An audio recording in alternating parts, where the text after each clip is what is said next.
हाँ, नमस्कार। मैं रामपाल शर्मा आज पुनः आप सबके सामने एक नया यूट्यूब में क्लास 8 का एसएसटी का चैप्टर संसाधन का यूट्यूब बनाने कर बच्चों को इससे रिलेटेड सभी क्वेश्चन से अवगत कराऊंगा। क्योंकि हमारे स्कूल के सभी बच्चे चाह रहे हैं कि यूट्यूब के माध्यम से ही पढ़ाई जारी रखें। इसी को ध्यान में रखते हुए मैंने भी अपना एक यूट्यूब चैनल बनाया है। तो अब मैं ज़्यादा समय नहीं लेते हुए चैप्टर की ओर चलता हूँ। चैप्टर का नाम है संसाधन।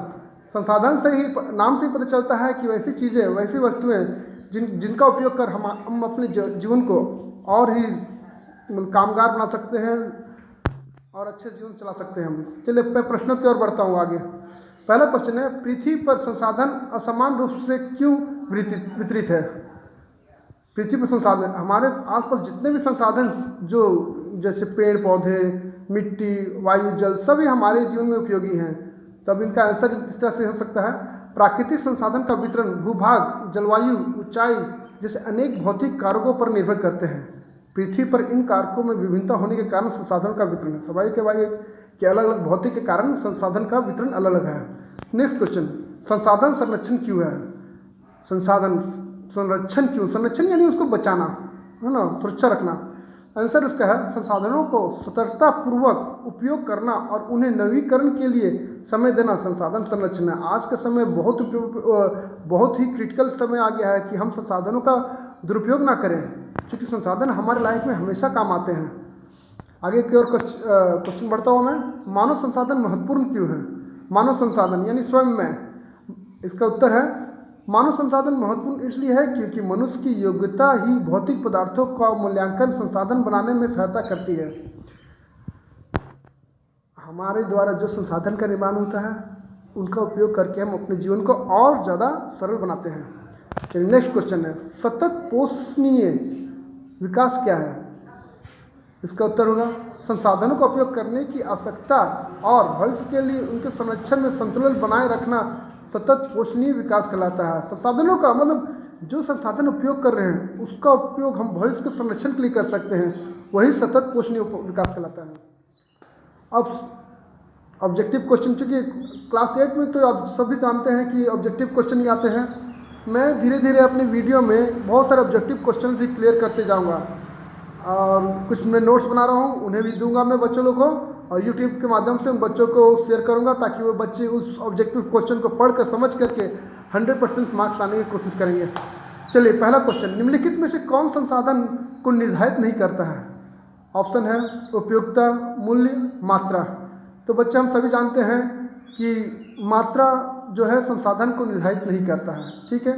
उपयोगिता और मूल्य निर्धारित करता है लेकिन मात्रा उसको निर्धारित नहीं करता है। नेक्स्ट क्वेश्चन, निम्नलिखित में से कौन सा मानव निर्मित संसाधन है? यानी एक मानव द्वारा निर्मित संसाधन कौन सा है? ऑप्शन है कैंसर उपचार की औषधियाँ, झरने का जल, और तीसरा है उष्णकटिबंधीय वन।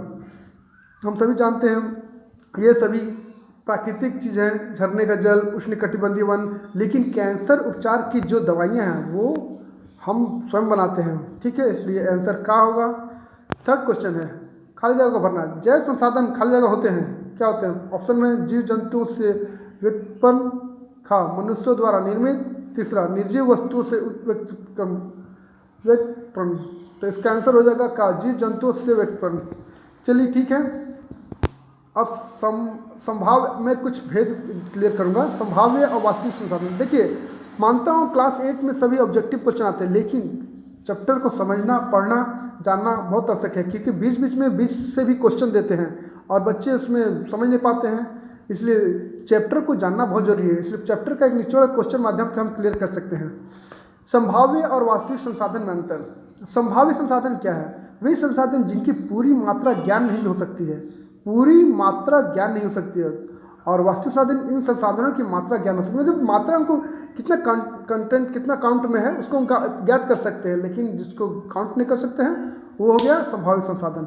दूसरा इसी का आंसर होता है, इस समय इनका उपयोग नहीं किया जा रहा है परंतु भविष्य में इनका उपयोग किया जा सकता है, और इसमें इन संसाधनों को इस समय उपयोग किया जा सकता है। अगर हम इस तरह से लें कि सोलर ऊर्जा एक संभावित संसाधन और वास्तविक ऊर्जा जैसे कोयला, पेट्रोल, ये सब काउंट कर सकते हैं कितना लीटर है, कितना टन है, ठीक। लेकिन सोलर सिस्टम में हम ये पता नहीं कर पाते हैं कि कितना ऊर्जा कैपेसिटी आ रहा है, ठीक है। अब मैं दूसरा क्वेश्चन अंतर में आता हूँ, सर्वभाव्य और स्थानीय संसाधन। सर्वव्यापक और स्थानीय संसाधन। सर्वव्यापक संसाधन वे संसाधन जो सभी जगह पाए जाते हैं, वे सर्वव्यापक संसाधन कहलाते हैं। जैसे वायु, सूर्य की रोशनी। स्वाभाविक है कि पृथ्वी पर हर जगह वायु, सूर्य की रोशनी है। स्थानीय संसाधन वे संसाधन जो कुछ निश्चित स्थानों पर ही पाए जाते हैं, स्थानीय संसाधन कहलाते हैं। उदाहरण के लिए तांबा, लोहा, अयस्क, ये सब हर जगह नहीं पाए जाते हैं। तांबा, लोहा कुछ विशेष जगह पर पाए जाते हैं, ठीक है। तो इस तरह से मेरा ये आज का चैप्टर समाप्त होता है। धन्यवाद। जल्द ही अपना नया चैप्टर लेकर आऊँगा।